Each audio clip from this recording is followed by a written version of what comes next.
స్థానిక సంస్థల ఎన్నికల నేపథ్యంలో రాష్ట్ర ఎన్నికల సంఘం కీలక సూచనలు చేసింది. మేనిఫెస్టోలో ఇచ్చే హామీలతో పాటు జెడ్పీటీసీ, ఎంపీటీసీ, సర్పంచ్, వార్డు సభ్యులుగా పోటీకి సంబంధించిన అర్హతలపై మార్గదర్శకాలు జారీ చేసింది. మరిన్ని వివరాలు.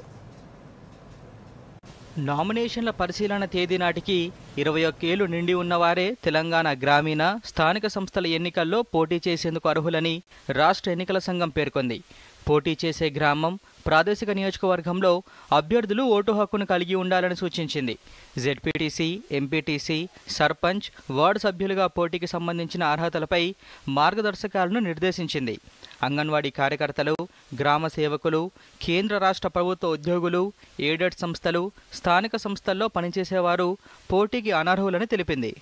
శాసనసభ లేదా పార్లమెంట్ చేసిన చట్టం కింద ఏర్పాటయ్యే సంస్థల్లోని ప్రతినిధులు కూడా స్థానిక ఎన్నికల్లో పోటీ చేయడానికి అర్హులు కాదని పేర్కొంది. పూర్తిస్థాయి బదిరులు, మతిస్థిమితం లేనివారు కూడా పోటీ చేయడానికి అనర్హులని తెలిపింది. మత సంబంధమైన సంస్థల చైర్మన్లు, సభ్యులకు కూడా ఎన్నికల్లో పోటీ చేసేందుకు అవకాశం లేదని ఎన్నికల సంఘం స్పష్టం చేసింది. సింగరేణి, ఆర్టీసీలలో మేనేజింగ్ ఏజెంట్, మేనేజర్ లేదా సెక్రటరీ హోదాలో పనిచేసేవారు కాకుండా ఇతర ఉద్యోగులు స్థానిక ఎన్నికల్లో పోటీ చేయవచ్చని, రేషన్ డీలర్లు ఈ ఎన్నికల్లో పోటీ చేసేందుకు అర్హులేనని ఎన్నికల సంఘం ప్రకటించింది. క్రిమినల్ కోర్టులో కొన్ని నేరాలకు శిక్ష పడిన వ్యక్తి శిక్ష విధించిన తేదీ నుంచి 5 ఏళ్ల వరకు ఎన్నికలకు అనర్హుడవుతారని, అలాగే పౌర హక్కుల పరిరక్షణ చట్టం 1955 పరిధిలోకి వచ్చే కేసుల్లో శిక్ష పడిన వారు పోటీకి అనర్హులవుతారని ఎస్ఈసీ పేర్కొంది. పంచాయతీ, మండల పరిషత్, జిల్లా పరిషత్లలో కేంద్ర రాష్ట్ర ప్రభుత్వాలలో ఏదైనా పనికి కాంట్రాక్ట్ కుదుర్చుకున్న, నిర్వహణకు ఒప్పందం చేసుకున్న వారు కూడా పోటీ చేసే అర్హతను కోల్పోతారని ఈసీ పేర్కొంది. రాజకీయ పార్టీలు, అభ్యర్థులు స్థానిక సంస్థల ఎన్నికల సందర్భంగా రూపొందించే మేనిఫెస్టోలో నెరవేర్చగల హేతుబద్ధమైన హామీలను మాత్రమే పొందుపరచాలని రాష్ట్ర ఎన్నికల సంఘం నిర్దేశించింది.